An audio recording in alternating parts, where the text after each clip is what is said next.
What makes Yhwach's final fate so sad? To fully understand this tragic story, we must go back in time and first learn of the Soul King. The Soul King was considered to be the strongest being in the Bleach verse. In Thousand Year Blood War, we were told he held the realms together. The world could only function with him and his powers. But despite that, we never saw him in his prime.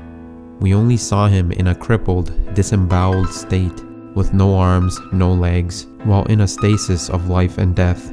In Can't Fear Your Own World, we learn of the past of the Soul King and how he got to that point. The almighty Soul King was tricked and mutilated to become the world's linchpin. Tricked by who? Well, it must have been some evil association, right?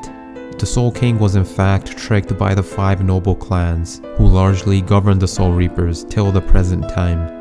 The clans used his amazing powers to create the world, separating Hollows in Waco Mundo, humans in the world of the living, and Soul Reapers in the Soul Society. However, this was all done on their own accord. They betrayed and crippled the Soul King by harvesting his body parts, forcing him to stay around for an eternity to sustain this world. The remainder of the Soul King was sealed off and he was imprisoned to watch over the world forever, in what seemed like a catatonic state, neither dead nor alive. This was the fate of the greatest being in the verse, or at least what was left of him. Now, where does Yhwach fit in all of this? Yhwach is the son of the Soul King. That is all you really need to know to understand why he was so keen on taking on the Soul Reapers. I mean, wouldn't you do the same? If that was your father, wouldn't you want to end his suffering and change the world so that it doesn't happen again? In the Thousand Year Blood War, Yhwach was a monster, a menace. But in the lens of the Quincy, who knew the truth, that was not the case. Yhwach would go through insurmountable odds and create an army to take on all the Soul Reapers. Yhwach and his army would go on to accomplish brilliant feats, including making a mockery of the said nobles, disposing of the most terrifying of demons in the Soul Society, and even extinguishing the flames of hell that held it all together. All of this was done to reach the Soul King's palace and finally release his father from this never-ending prison he was set in.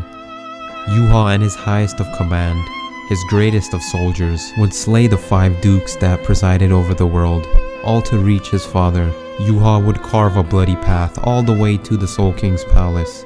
He would absorb his father's powers and put him down through the hands of Ichigo. The almighty Yhwach now had tremendous power, and it reflected on his state of being. The already menacing king had now come to be the epitome of despair. You may say it was impossible to defeat Yhwach now, especially after laying waste to all those who came before him. Truth was, no one man could bring himself to defeat Yhwach. Yamamoto, with his bone-chilling powers to call forth the dead comrades of Yhwach, the High Priest Ichibei, with his terrifying ability of name manipulation, and even the savior of these times, Ichigo, who possessed a similar bloodline as the Quincy King, all failed to stop Yhwach's glorious path of destruction. Ichigo would not be able to win this war by himself.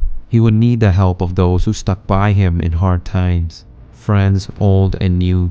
He would need the aid of those who caused him more agony than anyone else, the help of his fated rival, his friend, his long-lost relative, as well as the support of both of their fathers, even the assistance of the being that once tried to reign supreme from the heavens, the monster that Ichigo once helped detain.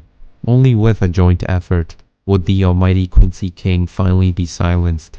Yhwach would have his powers disabled by Uryu via a Quincy relic of the dead, a silver arrow obtained from his deceased mother's body, and Ichigo would deal the final blow. That was the end of the Thousand Year Blood War, but unfortunately, it was not the end for Yhwach. In Can't Fear Your Own World, we find out the truth of what happened after Yhwach's death. At the start of the series, we have a conversation between the High Priest Ichibei and Head Captain Shunsui. Throughout this conversation, they mention this thing in the center of the palace. They weren't the first to say that, honestly, as we have heard this before. Aizen, out of all people, once referred to something as thing in the Arrancar arc. What everyone was referring to was the Soul King, a lifeless and mutilated being. But in this case, the Soul King was dead. How was the world still functioning after the death of the Soul King? And what were the two referring to? All of this adds up once you consider that Yhwach absorbed the Soul King in the 1000-year Blood War. The old Soul King was replaced by the one who wanted to relieve him of his duty, his son Yhwach. The remnants of Yhwach were used as the next Soul King. Essentially, Yhwach was forced to become the very thing he wanted to destroy. This is an incredibly dark and twisted fate. The Quincy king, who risked it all to avenge his father and change the treacherous ways of this world, now suffered the same fate as his father by these same enemies. That is the tragedy of Yhwach, the being who was made into the very thing he set off to kill in the first place. And now, for an eternity, he will watch over a world that he despised as its greatest slave without a choice of his own. Yhwach's dark fate was different from that of his father's. The Soul King accepted his fate. He chose not to rebel against the 5 clans. However, with Yhwach, he had a bitter end because he had no choice in becoming the Soul King. And we will probably never know if he would ever come to accept his fate as his father once did. Against Aizen, it was Ichigo who truly understood what he felt in defeat. But for Yhwach, no one will understand what Yhwach truly feels. Perhaps Ichigo may change that through Zangetsu and his Quincy blood, but chances are that we will probably never know. There may be one character who truly understands how Yhwach felt in the future of Bleach, and I'll talk more about this character in my next video. Victory was so close to his grasp, and now Yhwach will suffer for an eternity until someone replaces him or overthrows the old ways. The Soul King accepted his position for the betterment of the world, but Yhwach was imprisoned here as a result of his defeat against the Shinigami. This was the result of his failed insurrection against the gods who govern death. All of this brings you to question, are the Soul Reapers really the good ones?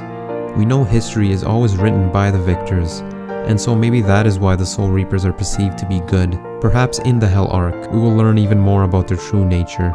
Funny enough, we did not have to wait till the Hell Arc, because in that conversation between Ichibei and Shunsui, we found out of a plan even more twisted than what we saw with Yhwach.